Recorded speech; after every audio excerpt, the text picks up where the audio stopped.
be like first time in 36 years. I wouldn't get up as early as 5:30 to get ready with a view to going to work. I will have work, certainly, but it wouldn't be the kind of pressure work that we had to go through for 36 years. So I think basically I'm going to have more time to do my devotional, to pray, and to get ready for the day. Secondly, I believe it's going to give me time to do my workouts, because we have to keep fit. Beyond the spiritual fitness, we also have to be fit physically. But overall, I'm going to just expand my world view, begin to look at other things beyond banking. So I'm looking forward to it.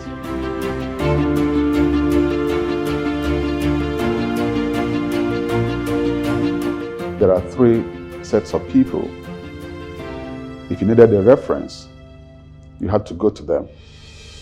1, I got to know that bank managers were well respected and could offer references to candidates or to students. The second set, the clergy, well respected, integrity. And I think the third set, you had the principals, the school principals.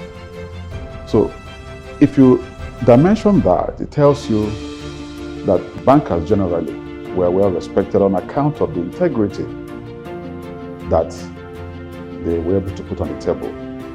And if you needed to know the truth, if you needed to know the strength of character of individuals, perhaps you should test the banker. UK is a community person.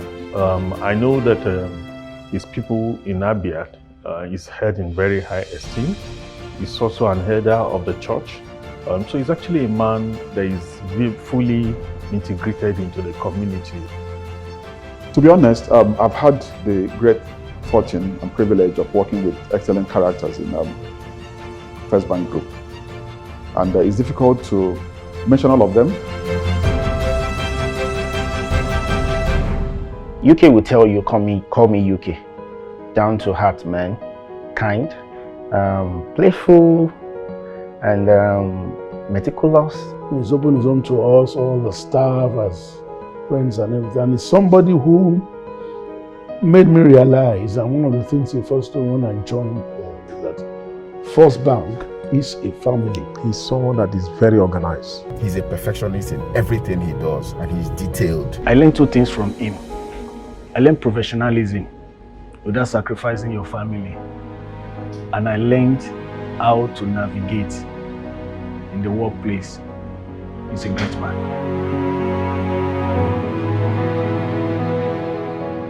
When you have a bank where the shareholders had lost their investments, first you needed to recapitalize.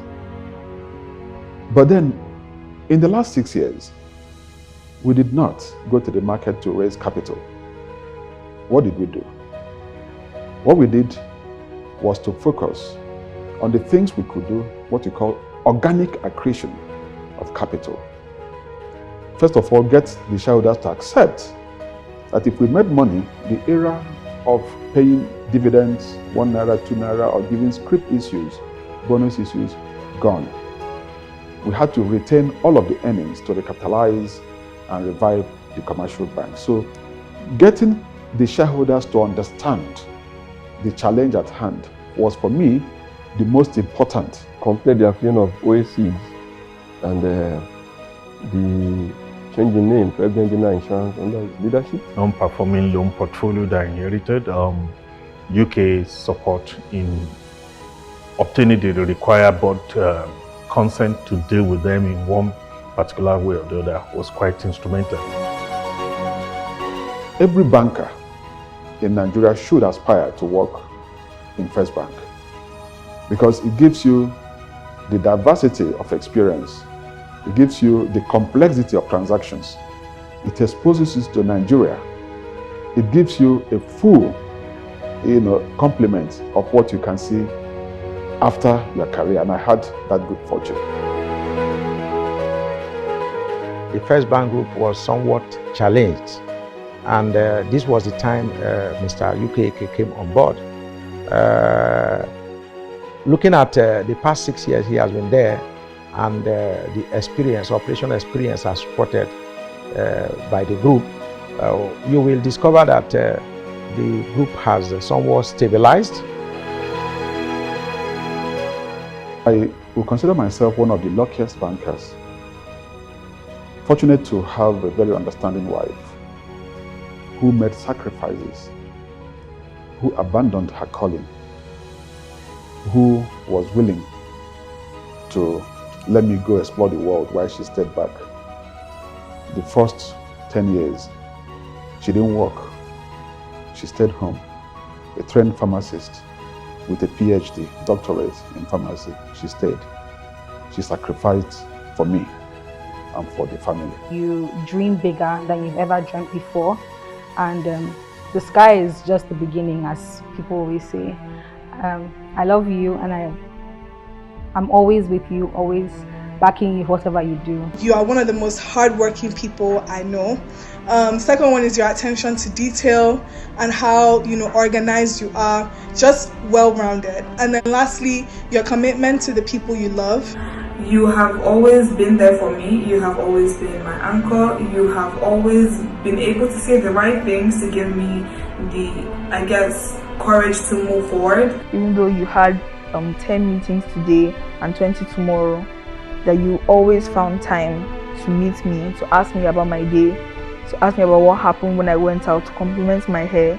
I'm just grateful for those moments that you had. Today I'm so happy that you are retiring fully, properly, and being celebrated to boot. It is all glory, all honor, all power to the Most High who has called you. So what will retirement look like? I think I'll have more hours to sleep. My wife tells me that I need 8 hours. That's one of the things I disagree with. I don't think I need 8. I think the bodies are different, aren't they? So, but I'll certainly do more than 5 hours going forward. I've always wanted to write my memoirs. So I'm going to occupy myself with writing my book. I'm already working on it, so I will tell my story myself. I pray that you continue to prosper in anything that you choose to do subsequently. Thank you so much, and God bless you. I know that the next phase of life for him, wherever he's going to go, he will definitely touch lives. I want to say that you are going out, but I'm sure that you're not far away from us. GMD is not retired, and I know he's not tired because I know that he has many, many more things to achieve outside there. Whatever you lay your hands on after this retirement will turn into gold by the good grace of God. Thank you for being a very good boss.